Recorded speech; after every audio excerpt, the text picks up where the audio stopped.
अध्यक्ष महोदय, मेरा सवाल था कि बीसीसीएल के जो एरिया 10 में एटी देव परवाह रहती जमीन पर काम कर रही है जबरन, उसके संबंध में जो जवाब आया है, जवाब में पूरा जमीन झारखंड सरकार का अनाबाद जमीन दिखाया गया है, जबकि इसमें रहती जमीन है। ये जो जवाब आया है, इसको हम चैलेंज करते हैं कि इसमें रहती जमीन भी समाहित है, इसके साथ साथ वन भूमि भी समाहित है।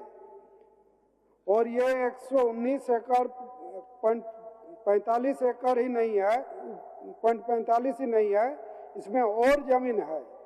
तो पूरा रिपोर्ट को न करते हुए ये जो सरकारी जमीन दिखाया गया है, हम जानना चाहेंगे कि ये जो सरकारी जमीन दिखाया गया है, इसका क्या मुआवजा एटी देव परवाह झारखंड सरकार को दे चुकी है या देने वाली है। दूसरा है, जो एक केस है 79/2023 का, जो कंपनी के खिलाफ में हुआ था, 1.5 साल हो गया, अभी भी अनुसंधान दिखाया जा रहा है कि अनुसंधान जारी है।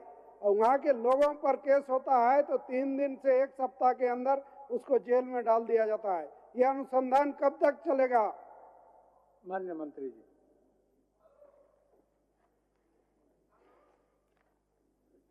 अध्यक्ष महोदय, माननीय चंद्रदेव जी का जो सवाल था बीसीसीएल और एटी प्रभादेव कंपनी बलियापुर अंचल का, जिन्होंने सरकारी जमीन और गैर सरकारी जमीन जो रहती जमीन है उस पर भी अतिक्रमण किया, तो इनका हम लोग ने स्पष्ट जवाब दिया था कि सीओ के लेवल से अतिक्रमण बाद का प्रक्रिया चल रहा है।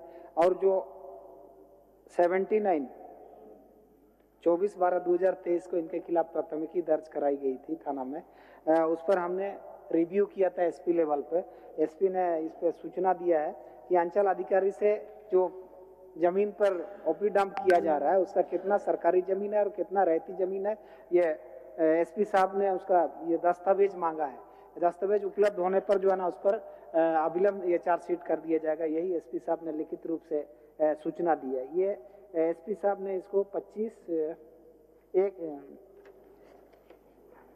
31/1/2025 के माध्यम से अंचल अधिकारी बलियापुर से मांग की गई दस्तावेजों की कि कितना सरकारी है और कितना रहती है, उसकी दस्तावेज मांगी गई। दस्तावेज उपलब्ध होने पर इस पर जो एफआईआर हुआ है अनुसंधान वो खत्म हो जाएगा, इस पर चार्जशीट हो जाएगा।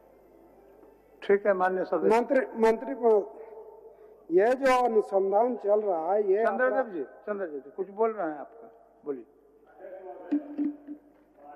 तो ये अपने जवाब में ही स्पष्ट किया है, जो सीओ की रिपोर्ट है, जो 118 एकड़ जमीन उसने यूज किया है, ओबी डंप किया है, माइनिंग किया है।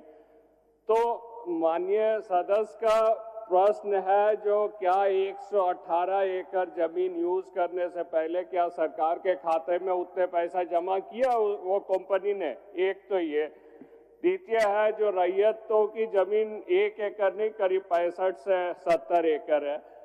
थर्ड ये है, जो केस 2023 में है, 23 से आज तक अनुसंधान चल रही है, क्योंकि वो आउटसोर्सिंग है, वो बड़े आदमी है। ग्रामीणों के ऊपर केस होती है तो 3 दिन में अरेस्टिंग होती है।